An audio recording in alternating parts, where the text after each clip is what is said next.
हिंदू पर कैसे आंच आ रही है? किसी से डरने की क्या जरूरत है, हम तो हैं, कोई डर थोड़ी रहा है। डर रहा होता तो इतना मुखर करके क्यों बोलता कोई? डर रहा होता तो इतना ताल ठोक कर ललकार कर कोई पूरे नेशनल मीडिया के सामने क्यों बोलता? कोई डर रहा होता तो सबका सामना क्यों करता? डर रहा होता तो आपसे डिबेट में बात, आपसे आपके प्रश्नों के क्वेश्चन के आंसर क्यों देता? ठीक है, तो अगर डर नहीं रहे थे तो हिंदू डर नहीं रहा, हिंदू जग रहा। ठीक है, आपके ऊपर हिंदुओं को बहुत भरोसा है। अच्छा आप कह रहे हैं, धन्यवाद। एक मिनट धीरेन्द्र जी, आप कार्यक्रम मत छोड़िए, बस मुझे 5 मिनट दे दीजिए। मेरे मुश्किल से 2-3 सवाल और हैं, ठीक है? अब आप इतने मुश्किल से मिले हैं तो आप, और आपका और मेरा तो एक अलग रिश्ता भी नहीं, हम दोनों हमारे सामने बहुत कैमरा है, कार्यक्रम नहीं छोड़ते, आप सामने आ जाओ। 2 से 3 तो मैं कह रही हूँ ना आपसे, बस मुझे एक बात बता दीजिए कि आप एक बात बता दीजिए, आपके अंदर लोगों की इतनी आस्था है, लोगों का इतना विश्वास है, लोग कह रहे हैं, मैं आप सोशल मीडिया जाएंगे तो बहुत सारे सवाल हैं आपके भक्तों के। हमने भी वहां पर धाम में जाकर भी भक्तों से पूछा, वो कह रहे हैं बाबा जी क्यों नहीं आ जाते सामने, बाबा जी क्यों नहीं जाके उनका चैलेंज स्वीकार कर लेते, दिक्कत क्या है? हमें बाबा जी पे पूरा भरोसा है, बालाजी महाराज पे पूरा भरोसा है, सांच को आंच कैसे? हमने चैलेंज एक्सेप्ट किया है। पहली बात तो उन्होंने कोई चैलेंज लीगली नहीं भेजा। अच्छा। ना कोई हमारे पास चिट्ठी भेजी, ना उन्होंने कोई अपना व्यक्ति भेजा। अब ये झूठी मूठ की बात है, कोई अपने घर के अंदर चूड़ी बजा करके नाचता रहे, नंगा नाचता रहे, हमें क्या लेना देना है? उनको दिक्कत है वो आ जाए। और रायपुर छत्तीसगढ़ हमारा क्षेत्र नहीं है कि हम घर में बैठ करके दुबक करके ललकार लें। ये थर्ड प्लेस है, ना उनके बाप का ना हमारे बाप का। आ जाए, कल भी दरबार लगना है ठठरी। लेकिन धीरेन्द्र जी वो कह रहे थे क्या वो किसी न्यूट्रल बैकग्राउंड पे भी आने के लिए तैयार है? कोई ऐसी जगह जहां पर ना नागपुर हो, ना मध्य प्रदेश, छत्तीसगढ़ या छतरपुर धाम हो, कोई ऐसी जगह जो दोनों के लिए वो बता दें। हम तो शिमला चलेंगे, हम तो दिल्ली हम कह रहे हैं आप न्यूज नेशन आ जाइए, आपसे मुलाकात का भी मन है। आप न्यूज नेशन आ जाइए, न्यूज नेशन के मंच पर आ जाइए। किलोमीटर है, ये झूठी बात। आप न्यूज नेशन आ जाइए, श्याम मानव जी को भी बुला लेते हैं और हाथ कंगन को आरसी क्या क्यों आ जाए? प्यासा मेहमान बनकर आइए। कुआं थोड़ी चल करके पैसे के पास जाएगा। अच्छा नहीं आएंगे प्यासा कुआं। हाँ तो आप कह दीजिए कि आप जैसे यहाँ न्यूज नेशन उन्होंने कैमरा भेज दिया, सुरक्षा की गारंटी आपकी और उनकी है। प्यासा कुआं के पास आता है, आ जाओ, दरबार खुला लगा, 4 लाख लोगों, हम फिर महाराष्ट्र जाएंगे और वहाँ फिर ताल ठोक कर बुलाएंगे। यानी आप कह रहे हैं आप फिर से जाएंगे नागपुर? हमारे स्टूडियो क्यों जाएं? चलिए ठीक है, हमारे स्टूडियो नहीं आए, हम आपके पास आएंगे करने के लिए। आप आएंगे दिल्ली, फिर जाएंगे महाराष्ट्र जाएंगे। अच्छा धीरेन्द्र जी, एक सवाल ये भी उठ रहा है कि भाई आप आओ, क्योंकि प्यासा कुआं के पास आता है और हमारी श्रद्धा बोलेगी, हमारे गुरुजी बोलेंगे, हम आपकी न्यूज नेशन आएंगे और ताल ठोक करके आएंगे बहन जी। बिल्कुल इंतजार रहेगा। अरे हम सनातनी बब्बर शेर हैं, इंतजार रहेगा। लेकिन एक बात और बताइए, आप लव जिहाद को लेकर भी बहुत ज्यादा नाराज हो जाते हैं। भाई प्यार तो किसी को किसी से किसी भी वक्त हो सकता है, प्यार में धर्म, जाति, समुदाय के बंधन कैसे? सबके लिए।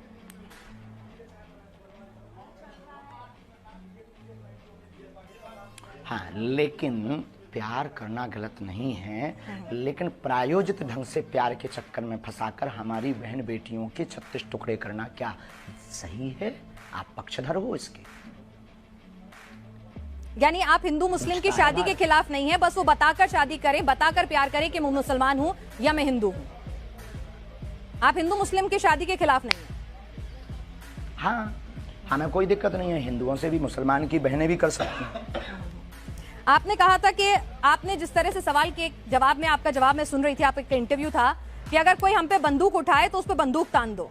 मतलब आप गांधी जी को नहीं मानते कि कोई एक गाल पे तमाचा मारे तो दूसरा गाल आगे कर दो?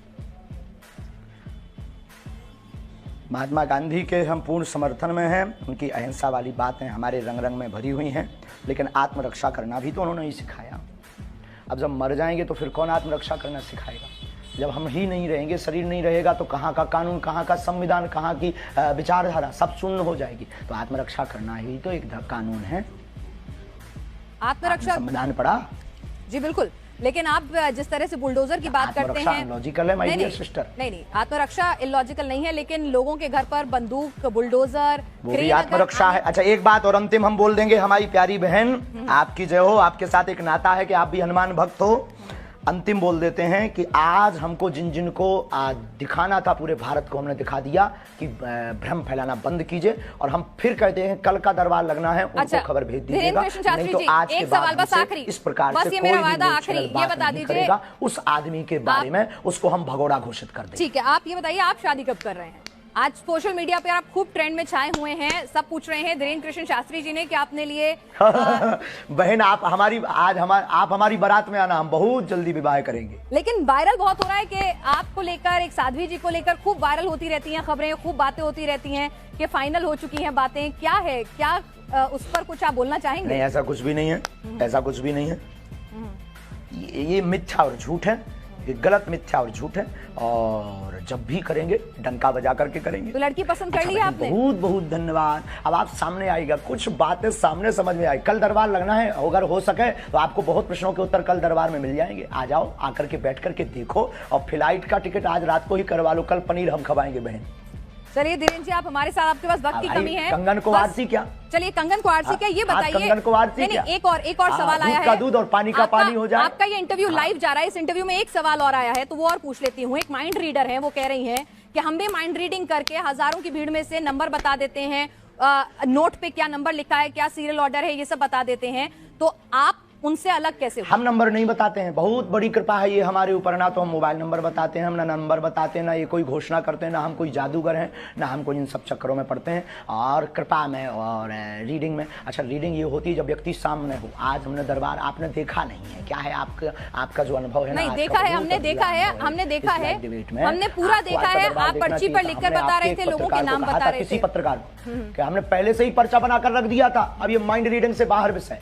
अच्छा, तो आप ये कह रहे हैं अगर मैं अपने साथ, ठीक है धीरेन्द्र जी, मैं एक आपसे पूछ रही हूँ कि अगर मैं अपने साथ 2 लोगों का लेकर आती हूँ जिनको पहले से नहीं बताती हूँ कौन वो लोग हैं, उनके बारे में आप अपने दरबार में सब कुछ बता देंगे? आपके पास वो दिव्य शक्ति है? देखो, जो हमें आज्ञा लगेगी, जो उनका प्रश्न मनोभाव का होगा वो हम लिख देंगे। जो हमें गुरु कृपा होगी, आपके कहने पर या आपके प्रमाण पत्र के लिए हम दरबार नहीं लगाएंगे। दरबार में लेकर आइए, राम नाम का उनसे जाप करवाइए, फिर अर्जी लगेगी। यानी मतलब आपका मन होगा तो बताएंगे, नहीं होगा तो नहीं बताएंगे, ये है ना मामला? 8 बज गए हैं, श्योर शॉर्ट कुछ नहीं है। फोन पे है क्या? हमारा कोई मन नहीं होता है, शक्तियों का मन होता है। तो शक्तियों का मन, अगर हम लोग दिल्ली से आएंगे स्पेशली आपके पास, अगर दिल्ली से स्पेशली आपके पास आएंगे, तो ऐसा भी हो सकता है कि गुरु प्रेरणा नहीं हो, आप ना बता सके वहां पर कुछ, आपको कुछ समझना है। 1 मिनट, वहां फोन लगा दो उनको। ऐसा भी हो सकता है अगर हम आपके पास आए और आपको उस वक्त गुरु प्रेरणा ना मिले, तो ऐसा भी हो सकता है कि आप कुछ ना बता पाए, आपको कुछ नहीं समझ में आए, कोई जवाब ना हो आपके पास, ऐसा भी हो सकता है। दरबार से हम खाली हाथ लौट जाएं? देखो, बिल्कुल बिल्कुल बिल्कुल बिल्कुल। दरबार में आकर के आप बैठिए, सीताराम जप करिए। दरबार खाली हाथ कौन लौटता है? सीताराम नाम का जप दरबार में बैठने भर से सामूहिक अर्जी मात्र से ही कल्याण हो जाता है। पंडित धीरेन्द्र कृष्ण शास्त्री जी हमारे साथ हैं। महाराज जी, आपका स्वागत है न्यूज नेशन पर। ये बताइए कि आपने तो आज खुला दरबार भी लगा दिया, लेकिन आपके चैलेंज देने वाले, बहुत धन्यवाद बहन जी, आपको चैलेंज देने वाले अभी भी संतुष्ट नहीं है। वो कह रहे हैं ये दरबार जो है वो छतरपुर धाम में ही क्यों लगा रहे हैं, ये चमत्कार सिर्फ धाम तक ही क्यों कभी कर नहीं सकते। ये रावण के खानदान के हैं। आज 4 लाख लोगों के बीच, और 4 लाख लोगों के बीच, और पूरे देश की मीडिया, नेशनल मीडिया आज वहां सामने थी। तुम आपने लाइव चलाया कि नहीं? तो लाइव चलाया होगा तो उसमें आज देखा होगा सनातन का झंडा गड़ गया, चुनौती देने वाले के मुंह पर तमाचा लग गया है। और आप, हमें सफाई देने की आवश्यकता नहीं है। जिसको जरूरत हो लिंक पर जाकर देख ले, अथवा कल फिर दरबार रायपुर छत्तीसगढ़ में लगेगा, उसको देख ले। ठीक है, एक बात बताइए, मैं आपसे समझना चाहती हूँ कि लोगों को जरा ये समझाइए कि आपको जो ये कृपा प्राप्त है ये आखिर कैसे मिली है, ये कृपा कहाँ से आई है, किस तरह से आपको ये शक्ति मिली है, थोड़ा समझाइए ताकि लोगों को भरोसा हो सनातन की शक्ति में। बहुत अच्छा प्रश्न है। हमारे परंपरा में 3 पीढ़ियों से दरबार लग रहा। हमारे दादा गुरुजी भी दरबार लगाते थे।